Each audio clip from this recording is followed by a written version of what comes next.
Hayan, hello mga ka-Verlies. For today's video po, so dito kami ngayon sa Bahay Kubo. Binisita po namin tong lugar na to.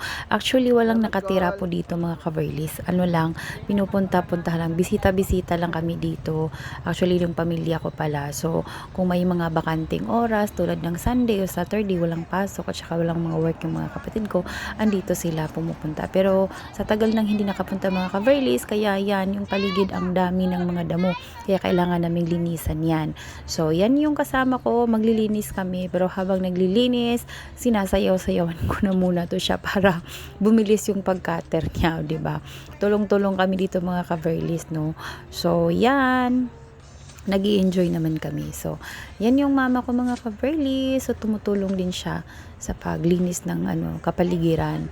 So, ang ganda talaga dito mga ka-Verlies sa bukid na to kasi napaka-peaceful ng lugar na to. Ayan. So, ang dami ng mga saging-saging kaya kumuha na kami ng saging para maging plato na rin namin. Ayan. So, kumain na kami kasi nagutom nga kami. Nagbudol fight kami. Konti lang naman yun pero masaya kami mga ka-Verlies. Ayan. So, dahil busog mga ka-Verlies, ayan, ang sarap ng mahiga-higa kasi napaka-presko ng hangin dito mga ka-Verlies. Ayan, nag-rest kami. So, hindi namin natapos ang paglinis.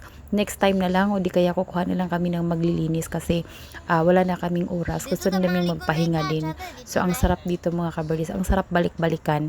Kaya tuwing babakasyon ako, pumupunta talaga ako dito. Sana next time, pag makapunta ako dito next time, magbakasyon ako. Ayan, matagal-tagal na ang times. Ayan, thank you for watching mga ka-Verlies and see you next video po. Bye-bye!